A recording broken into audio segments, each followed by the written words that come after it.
Hi, it's Tony Buffum with Human Cloud here at SIA's CollaborationX conference live in Dallas. And I'm with Margaret Lilani of Highspring. Margaret, how are you doing? I'm doing great, Tony. Thanks so much for having me here. I'm so happy to have you. It's from our old days working together at Upwork, and now we're in two different places, but kind of in the same space, which is really exciting. Tell me a little bit about Highspring.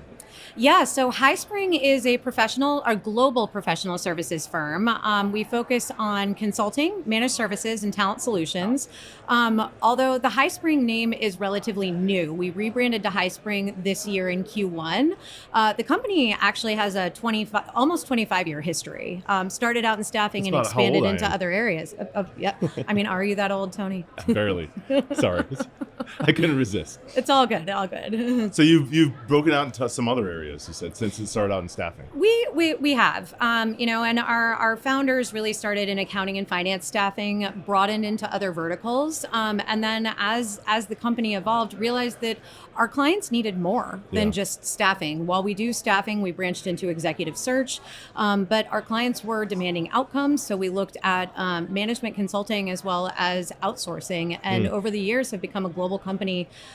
We are almost 10,000 people worldwide. Wow. Yeah. Oh, that's amazing. So I can imagine as the markets are changing so, unexpected, they're hard to predict. Yeah. All the markets that all of your clients are working in, they need the ability to adapt and adjust with whatever kind of staffing type or staffing model that they need at the time. So offering them those different solutions makes it a lot easier to help them navigate that.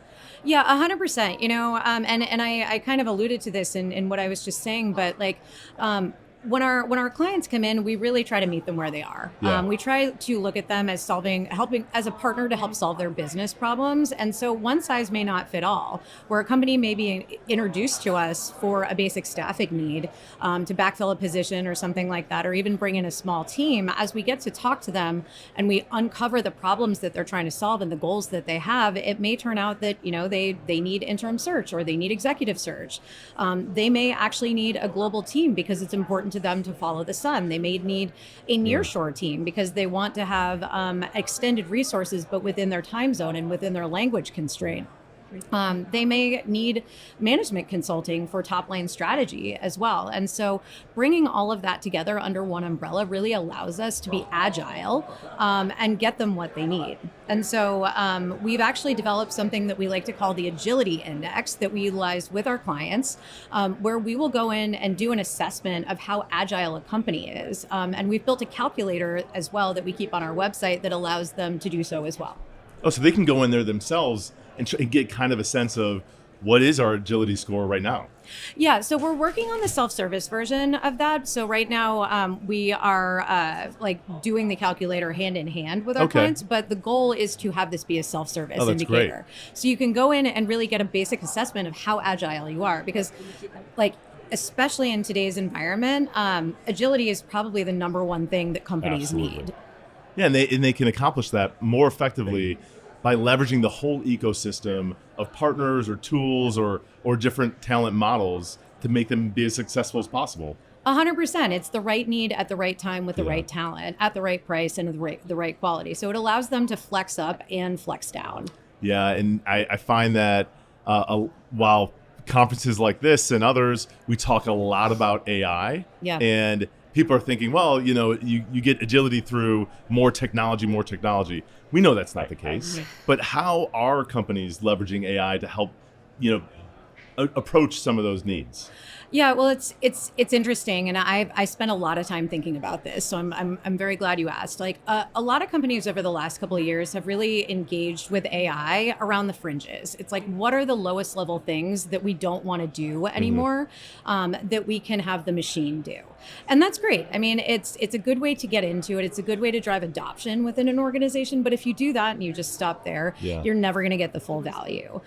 The way that I like to think about it is, this is just another another means by which we should be thinking about the construct of work. In the same way that we think about flexible talent, whether it's global labor or independent talent or what have you, this is just the next step of it. And when we think about applying that to our workforce and to our business, it doesn't work if you just start at the fringes. You have to think about what you're trying to accomplish. And in some cases, you have to take the whole thing apart and put it back together again. Now, that sounds complex and that sounds scary. So we're not necessarily doing it, not necessarily saying do it all at once, but you have to be in that forward thinking so you don't get caught in a place where you can't evolve. Yeah, AI, leveraging it can really be transformative, but doing it as a Band-Aid or doing it superficially really can probably be destructive. Yeah, 100%, because you're basically just kicking the can down the road. Like if you have a process that doesn't work and you're doing it with humans and you're like, well, let me make myself more efficient by taking the humans off and putting the AI in, that process still doesn't work. So at the end of the day, you're going to realize that it's broken and you're probably just going to have to end up bringing humans in to clean up the problem. Yeah, absolutely. So I'm interested now, what are some of the trends you're seeing with your enterprise clients now? What's new maybe over the last year? Well, if you've read any headline around consulting in the last couple of months, you will see that there is scrutiny on the billable hour. Yeah. Especially with just all of the events of this year and looking at what talent is delivering, and with the way that the economy is going or not going, like everybody's cost conscious. And so if we're going to bill by the hour, we need to make sure that the client is getting what they need from that hour. Many of our clients are pushing us towards outcome-based pricing. Yeah. Where we walk into a situation with them hand in hand and we are jointly accountable for the outcome on that of achieving a business goal, not necessarily just a fixed price for an item or for a service, but a joint business goal. We like that because it really puts us in a partnership seat with them and takes us out of a vendor seat with them. And it allows us to really manage our resources so that we give them the best at the right time. That's great. So I imagine you're not just setting the goal, but maybe KPIs or milestones along that process. So you're in lockstep for how we're going to approach this. Yeah. And you've got some synergy, to use a corporate jargon word, but in terms of how you're going to partner to make sure it's going to be successful. Yeah, it's all about accountability. It really is. It's accountability and outcomes. Mutual accountability, exactly. And it makes sure that you have to be communicating. You have to get those expectations in at the front. And if you do that wrong, you're going to go off kilter really quickly. Now, a lot of organizations struggle with, as we talked a second ago about AI, this rapid evolution of skills. Yeah. And how do you make sure your organization or your clients, that they're getting the skills that they need that are most in demand that can be really hard to find? Yeah, definitely. Well, I mean, first and foremost, we're looking at the work that our external talent is doing. We're breaking that down in a way that, perhaps we hadn't in the past as to like what skills are necessary. If you'll recall, we rebranded, and in that rebrand, we brought 7 brands together. And so you can almost think of that as 7 different languages of skills. And so that's forced us to create a common language internally, but really to look at those skills and look at the ones that are relevant and the ones that we need more of. We're also educating our internal employees. And so part of this is how we mature as an organization, but how we bring AI into the organization and into our internal workflows. People don't have those skills if they haven't developed them on their own. And again, we want everybody marching in the same direction. And so we've really had to invest in that, both internally and externally, to make sure that we can continue with that evolution. How is that going? I mean, one of the key things I always hear about AI is adoption. And usually when you look at enterprises adopting AI, it's this first addressing the trust factor, the threat of it, or the intimidation, or the FOMO, whatever it might be, but getting that adoption to stick. Any challenges, any surprises?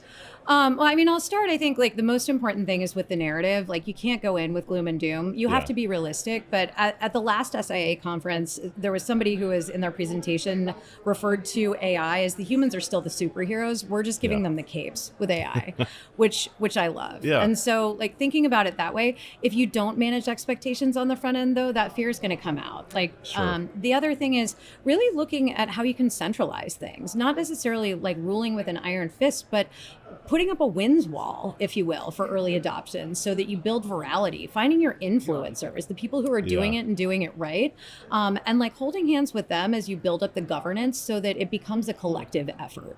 Well, in So you talk about influencers. I start thinking of change management. We were talking a second ago. We were. That's been a surprise at the conference, right? Yeah, it really has. I mean, we walked in here and this was supposed to be an AI conference, but I've heard more talk about change management than I expected to.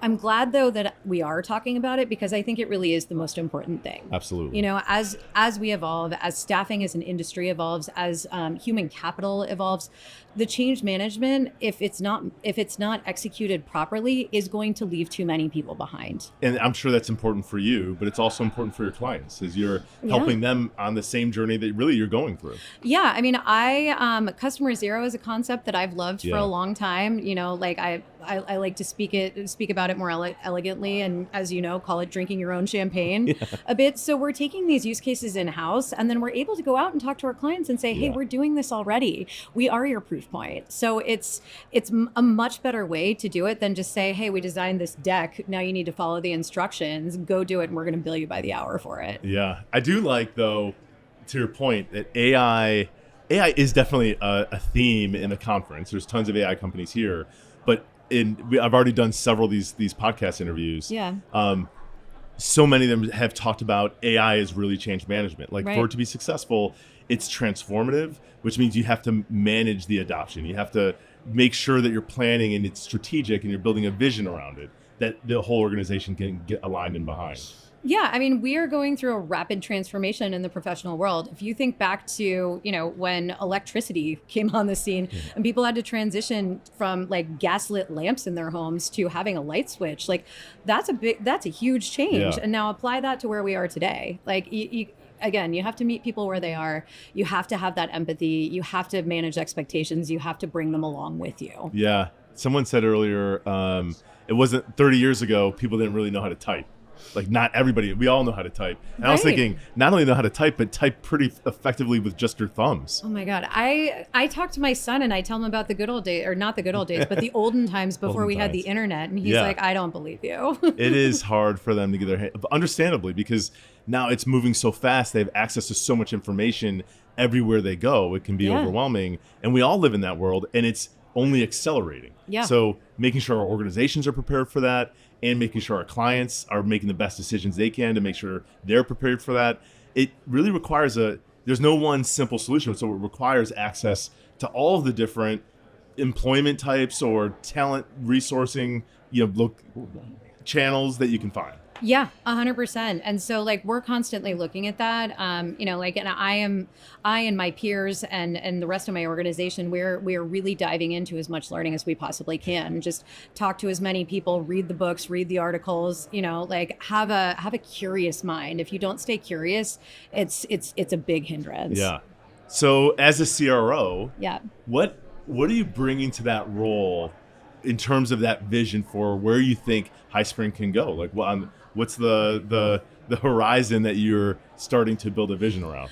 Yeah. So if we think about our evolution, and like I said, we have our roots in staffing. We've made sure that we've looked at what the world needs, the business world needs as we've evolved.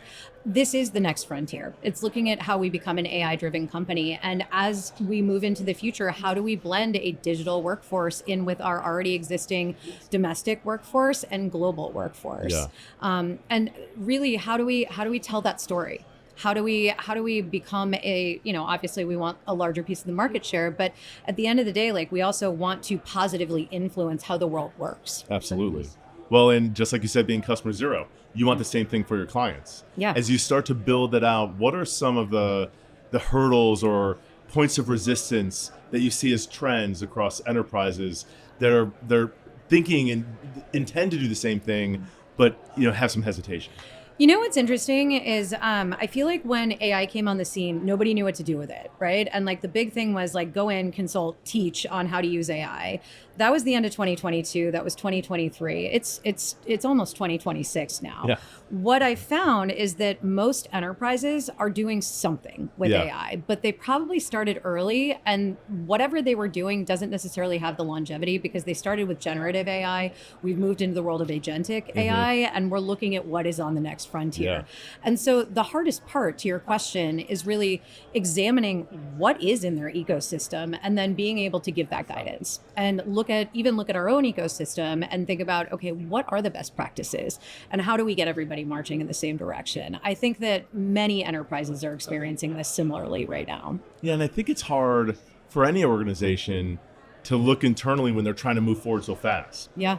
Like changing the wheels on your car while you're driving it. Totally. Which is why it takes partners to help kind of hold up that mirror, give you some options, and help you identify what are industry trends, but what's the best fit for that respective client. Yeah, exactly. And nobody knows it all right now. And like, no one's going to know it all. We're going to look back in 20 years and be like, oh, that happened, but like, the experts are constantly changing, like as the new tech evolves and the new best practices evolved. Like it's really just a matter of continuing to stay apprised of it so that you can develop the right strategy.